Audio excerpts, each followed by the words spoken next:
Hello friends, welcome back. दोस्तों, आज हम अपने मेडिकल डिस्कशन में बात करेंगे एक्यूट अपेंडिसाइटिस के बारे में, जो कि काफी कॉमन प्रॉब्लम हो रखी है। बट इसके पहले मैं आपसे बोलूंगा कि भाई आप लोग हमारे चैनल को सब्सक्राइब कर लीजिए, ताकि जो मेडिकल इन्फॉर्मेशन हम free of cost I am giving you consultation, और आप लोग बिना लाइक के बिना सब्सक्राइब किए चले जाते हैं तो बड़ा अच्छा नहीं लगता है। तो प्लीज सब काम छोड़ के पहले हमारे चैनल को सब्सक्राइब करें और फिर ये वीडियो को एंजॉय करें। दोस्तों, अपेंडिसाइटिस की प्रॉब्लम है, काफी कॉमन हो गया है। आपको भी मुझे लगता है कोई ना कोई आपका रिलेटिव होगा, कोई बच्चा होगा छोटा जिसको ये प्रॉब्लम हुई होगी, और आप भली भांति इससे वाकिफ होंगे और आप सोचते होंगे कि इसका कैसे इलाज किया जाए, कैसे। थोड़ा दिमाग में कंफ्यूजन भी हो जाता है क्योंकि हम लोग एक दो डॉक्टर से डिस्कस कर लेते हैं। कोई सर्जन बोलता है इसको ऑपरेट कर देना चाहिए, कोई दूसरा डॉक्टर बोलता है इसको दवाई से सुखा देना चाहिए। तो आज हम लोग डिटेल में बात करेंगे कि क्या क्या इसके ट्रीटमेंट ऑप्शंस रहते हैं और कैसे कैसे ये बीमारी प्रेजेंट कर सकती है।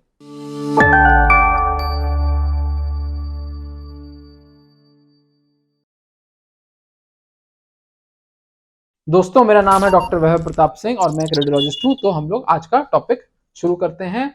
दोस्तों, अपेंडिक्स जो होता है, पहले जो हम इवॉल्व हुए हैं धीमे धीमे धीमे, पहले तो ये ऑर्गन जो यूज हुआ करता था एक जमाने में, बट इस समय हम लोग में, ह्यूमन बींग्स में, हमारे लोग की स्पीशीज में इसका कोई रोल नहीं होता है। सिर्फ ये एक वेस्टिजियल ऑर्गन बन के रह गया, जिसका कोई रोल नहीं होता है, बस बॉडी में पड़ा रहता है। तो दोस्तों, ये कई बार इसमें हो जाता है इन्फ्लेमेशन या इन्फेक्शन, तो उस बीमारी को कहते हैं अपेंडिसाइटिस। दोस्तों, क्यों क्यों हो जाता है इसमें? तो कई बार इसमें एक जैसे फूड जब जाता है, ये छोटी आंत और बड़ी आंत, जहां जैसे छोटी आंत यहाँ से बड़ी आंत मिलती है, बड़ी आंत है, तो जहां पे बड़ी आंत छोटी आंत मिलती है उससे थोड़ा सा नीचे ये अपेंडिक्स बना होता है। तो कई बार फूड के पार्टिकल्स या कोई कैल्शियम का डिपोजिशन इसमें फंस जाता है, तो इसके अंदर जो सारे सिक्रीशंस होते हैं, जो हमारी एंजाइम्स वगैरह सिक्रेट होते हैं, इकट्ठी हो जाती हैं और इसमें इन्फेक्शन हो जाता है, उसकी वजह से इन्फ्लेमेशन हो जाता है।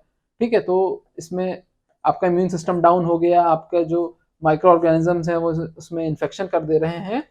तो दोस्तों, ये बहुत ही पेनफुल कंडीशन होती है। इसमें आपको हाई ग्रेड फीवर के साथ आपको जाड़ा लग सकता है और आपको वॉमिटिंग आ सकती है, बहुत तेज दर्द होगा, या तो आपको नेवल जो अम्बिलिकस होता है उसके रीजन में दर्द होगा, या यहाँ पे राइट साइड, आप जो राइट साइड लोअर नीचे का जो हिस्सा होता है अम्बिलिकस, या राइट साइड नीचे हिस्से में आपको बहुत सीवियर पेन हो। ऐसा क्यों होता है? क्योंकि यहाँ पे जो नर्व एंडिंग्स होती है ये भी इन्फ्लेम हो जाती हैं और ये ऊपर जाके बहुत सीवियर पेन करती हैं।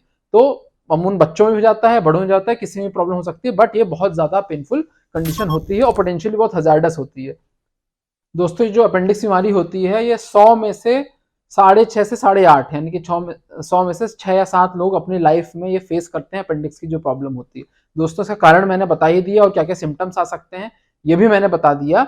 दोस्तों, इसका जो टाइप ऑफ प्रेजेंटेशन होता है बहुत तरीके से प्रेजेंट कर सकता है। दोस्तों, या तो ये बहुत ही हल्का सा अटैक होगा, हल्का हल्का पेन लगातार बना रहेगा, जिसको बोलते हैं माइल्ड अपेंडिसाइटिस। कई बार दोस्तों ये जो होता है, अपेंडिक्स की जो वॉल होती है वो ही गैंग्रीन हो जाती है, मतलब वो वॉल ही पूरी गायब हो जाती है, तो अपेंडिक्स एक तरीके से फट जाता है, तो और पस का करेक्शन हो जाता है, तो इसको गैंग्रीनस अपेंडिसाइटिस बोलते हैं या परफोरेटेड अपेंडिसाइटिस बोलते हैं। दोस्तों, ये जो कंडीशन है, जो शुरुआती कंडीशन है, उसमें तो आपने दवाई देके सुखा भी सकते हैं, एक अटैक आपने हटा दिया। ठीक है, जो दूसरी कंडीशन होती है, इसमें फट गया और कलेक्शन बन गया, तो इसमें तो फर्स्ट लाइन ऑफ ट्रीटमेंट होता है कि ऑपरेशन ही कराना उचित रहता है, इसकी सर्जरी करा लेनी चाहिए। दोस्तों, कई बार ये सब पुरानी कंडीशन हो के हल्का सा, मान ली उसकी वॉल फट गई थी और छोटा सा कलेक्शन बना था, और धीमे धीमे धीमे उसकी आंत की चारों, जो आंत की जो परत होती है चारों तरफ उसकी लिपट जाती है, इसको बोलते हैं फ्लेगमोनस अपेंडिसाइटिस, यानी कि एक फ्लेगमोन का बन जाना, यानी कि एक इन्फ्लेमेशन का टिश्यू बन जाना। तो इसमें सारी आंतें सब आपस में चिपक जाती हैं। तो कई बार आप सर्जन को दिखाते हो कि भैया ऑपरेशन कर दो, बट सर्जन बोलता होगा अभी तो इसमें फ्लेगमोन बना हुआ है, अभी मैं उसका ऑपरेशन असंभव, अभी नहीं कर सकता, मैं इसको एंटीबायोटिक सुखाऊंगा, जब सूख जाएगा उसके बाद हम लोग ऑपरेट करेंगे। तो इसके पीछे का लॉजिक ये था। अभी उम्मीद करता हूं आपको क्लियर हो गया होगा कि डॉक्टर ऐसा क्यों बोल रहा था। दोस्तों, हम लोग अगर बात करें कि क्या कैसे पता चलेगा, भाई हमको तो यहाँ बहुत तेज दर्द हो रहा था, अम्बिलिकस पे दर्द हो रहा था, मेरे बच्चे को दर्द हो रहा था, कैसे पता चलेगा? सबसे पहले मैं क्या कराऊं कि आइडिया लगे कि क्या कारण था। दोस्तों, वही हमेशा अल्ट्रासाउंड जो होता है सबसे cheap and best readily available test होता है। उसमें कई बार अपेंडिक्स नहीं पता चल पाता है, अल्ट्रासाउंड के माध्यम से ये भी जानकारी होना चाहिए, बट अगर पता चल जाता है तो इस प्रकार का अपीयरेंस आपको अल्ट्रासाउंड में दिख जाएगा। चारों तरफ ये जो है इन्फ्लेमेशन हो रहा है, इसलिए जो ब्लड का फ्लो है, ये ब्लड का फ्लो है बढ़ गया उसकी वॉल में, तो ये अपेंडिसाइटिस में इस प्रकार की पिक्चर, लंबा सा अपेंडिक्स होता है, फिंगर लाइक स्ट्रक्चर होता है, वो सोलन अप हो जाता है, बड़ा हो जाता है, ट्यूब्यूल टाइप का बन जाता है, ऐसे फिंगर छोटी सी नॉर्मली ऐसे रहेगा और ये ऐसे सूज जाएगा, इसमें चारों तरफ इन्फ्लेमेशन हो जाएगा। और जो मैं बोल रहा था गैंग्रीन हो जाना, तो यहाँ से मान लीजिए इसकी वॉल जो फट जाएगी और ये जो सारे एंजाइम होते हैं, जो हाथ की गैस होती है, वो सब मिलके एक ये कलेक्शन बना देगी।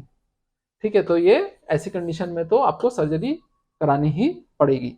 तो दोस्तों उसके बाद जो बेस्ट होता है टेस्ट, कई बार जो मैं बता रहा था कि अल्ट्रासाउंड में सारी नहीं अपेंडिक्स पिक हो पाते हैं, तो नेक्स्ट होता है सीटी स्कैन। तो आपका जो डॉक्टर होगा, रेडियोलॉजिस्ट होगा, वो अल्ट्रासाउंड में देखेगा, अगर उसको लग रहा होगा कि अपेंडिसाइटिस है और अल्ट्रासाउंड में नहीं दिख रहा है, तो खुद ही एडवाइस कर देगा, या आपको लंबे समय तक उस रीजन में पेन है और अल्ट्रासाउंड आप करा चुके हैं 1-2 बार और नहीं पिक हो रहा है, तो आपको सीटी स्कैन करा लेना चाहिए। सीटी स्कैन में दोस्तों 98% टाइम्स जो होता है अपेंडिक्स आपको पता जाता है। देखिए ये इतना होना चाहिए था, छोटा सा होना चाहिए था, ये सोलन अप होके बड़ा हो गया है, इसको अपेंडिसाइटिस हो गया है। तो सीटी में ऑलमोस्ट सारे जो भी कुछ वैरायटी होते हैं, जो छिपे हुए अपेंडिसाइटिस होते हैं, वो भी इसमें पिक हो जाएंगे।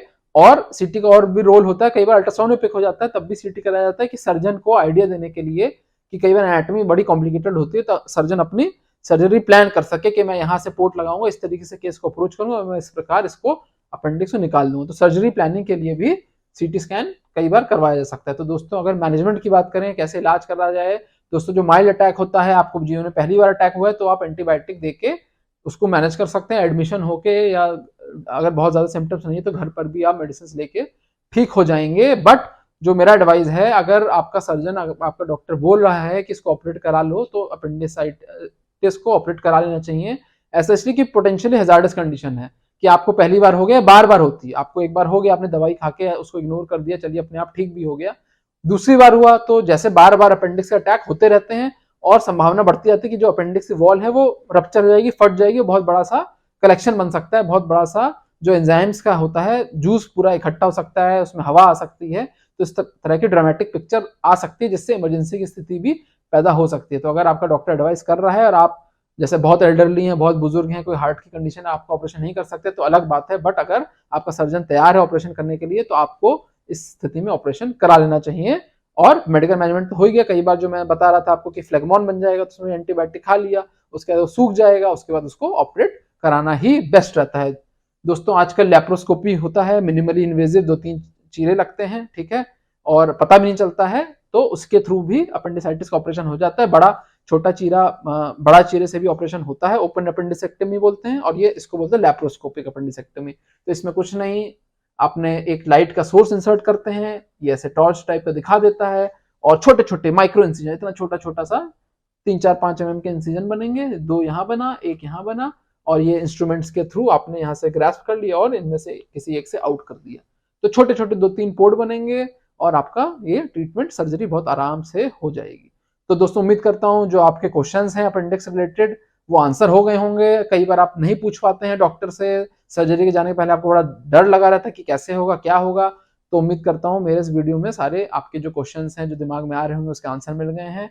और अगर आपको और भी कोई क्वेरी है तो आप मेरे से कमेंट सेक्शन में पूछ सकते हैं। फ्रेंड्स थैंक यू, आप मेरे इस वीडियो को लाइक करें, और अपने कोई पेशेंट हो, कोई नोन हो जिसको प्रॉब्लम हो, उसको शेयर करें, और मेरे चैनल को सब्सक्राइब करें। Thank you friends, stay healthy, stay happy.